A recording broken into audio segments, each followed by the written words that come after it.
পশ্চিমবঙ্গ সরকার শনিবার ভারতীয় মহিলা বিশ্বকাপ জয়ী দলের উইকেট রক্ষক ব্যাটসম্যান রিচা ঘোষকে রাজ্য পুলিশের ডেপুটি সুপারিনটেন্ডেন্ট হিসেবে নিযুক্ত করেছে।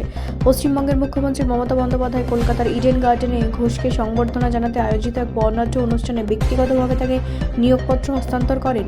ঘোষকে রাজ্য সরকার কর্তৃক বঙ্গভূষণ পুরস্কারও প্রদান করা হয়। মুখ্যমন্ত্রী ক্রিকেট অ্যাসোসিয়েশন অব বেঙ্গলের পক্ষ থেকে তার একটি সোনার ব্যাট এবং একটি সোনার বলও প্রদান করেন।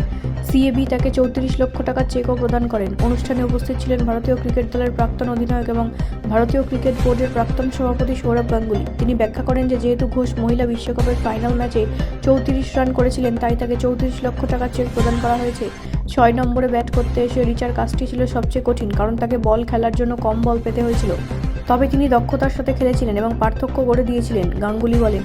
মুখ্যমন্ত্রী এবং গাঙ্গুলি উভয়ই প্রকাশ করেছিলেন যে একদিন রিচা ভারতীয় মহিলা ক্রিকেট দলের অধিনায়ক হিসেবে নেতৃত্ব দেবেন। ঘোষ টুর্নামেন্টের জন্য নিজেকে কিভাবে প্রস্তুত করবেন সে সম্পর্কে তার অভিজ্ঞতা ভাগ করে নেন। নেট অনুশীলনের সময় আমি সর্বদা একটি লক্ষ্য স্থির করি, এটি আমাকে সাহায্য করে। কঠিন পরিস্থিতিতে খেলার সময় আমি চ্যালেঞ্জ গ্রহণ করতে ভালোবাসি। আমি আমার দলের জয় নিশ্চিত করতে ভূমিকা রাখতে ভালোবাসি, তিনি বলেন। মুখ্যমন্ত্রী বলেন যে তিনি সৌরভ গাঙ্গুলিকে একদিন আন্তর্জাতিক ক্রিকেট কাউন্সিলের প্রধান হিসেবে দেখতে চান। তিনি এত বছর ধরে ভারতীয় ক্রিকেট দলের অধিনায়ক ছিলেন। তিনি ক্রিকেট প্রশাসনও ভালোভাবে পরিচালনা করেছেন।